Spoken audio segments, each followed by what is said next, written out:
there hasn't really been that many albums for me to do album reviews on, as y'all can tell, because I think the last album review I was able to do was More Chaos by Ken Carson.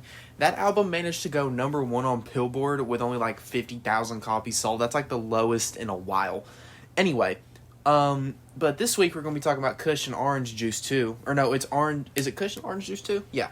Kush and Orange Juice 2 by Wiz Khalifa. This is about his new 21-track album, sequel to one of his classic tapes, Speaking of the, 21 songs, that's way too long for a Wiz Khalifa album. I mean, sweet Jesus. I don't know who he thinks he is. I'm kidding. 21 songs nowadays really ain't that bad, but... excuse me. Nice album cover, by the way. I really like this. I don't really know why.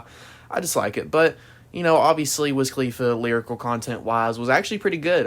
He's got some cool bars, obviously. He's gonna rap about getting high and getting stoned all the time. He's gonna do it.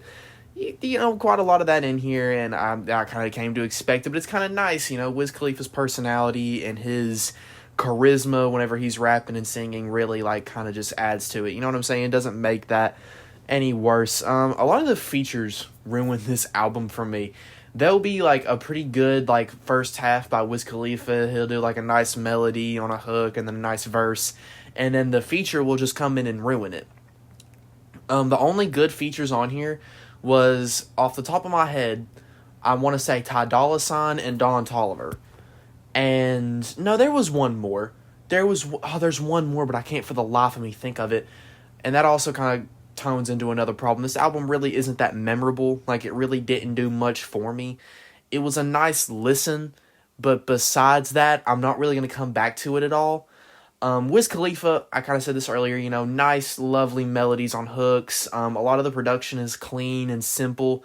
Nothing too crazy, nothing outlandish, but, I kind of feel like it's just nothing. I'm not necessarily looking for anything new, but it's just something, It was something to listen to, and now that I've listened to it, I've kind of I have no real reason to come back to it, or no real reason to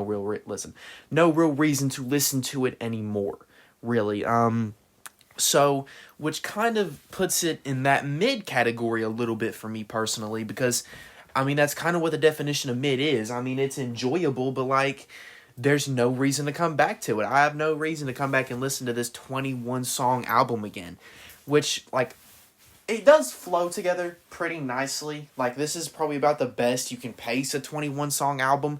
But still, Wiz, I don't want to hear that much. I feel like you can just get the same feeling, somewhere else. Maybe I wasn't in the right setting. Maybe I wasn't high with my friends you're supposed to be listening to this record. I'm definitely sure that would probably make it better.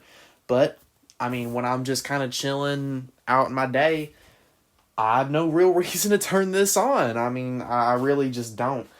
And that actually kind of disappoints me, because I like Wiz Khalifa. I like his music, I like... What's that album where he's this sounds so stupid, but it's he's got a white background and he's smoking in the front of it. I think it's is it Hollywood? Something? That sounds right. It's got Ass on it, or it's got Promises. What's that song called? Ass Drop. It's got that. It's got Promises.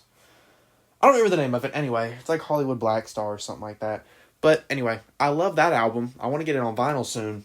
And then I was kind of hoping that this one would come in and be pretty good, because this is the first, at least in a while, first full Wiz Khalifa project I've listened to, which I know is kind of bad of me to be a huge hip-hop star, but he's a little bit before my time. You know what I'm saying? And I'm not really, maybe I'm just too young and hip. I don't know. Hopefully old heads don't kill me for thinking this album's just about a 4 out of 10, and that's about it for me. If you're a fan of the channel, then I greatly appreciate it. Obviously, hit the subscribe button and like. If you want to show a little more appreciation, you can join the Patreon for as little as $1.50 a month. I'm hoping that I can have 500 subscribers by the time I go to college. Actually, I really prefer 1,000, but, 500, that's cool too. Hope you guys are having a great day, and I love y'all. Go check out some more of my channel, please.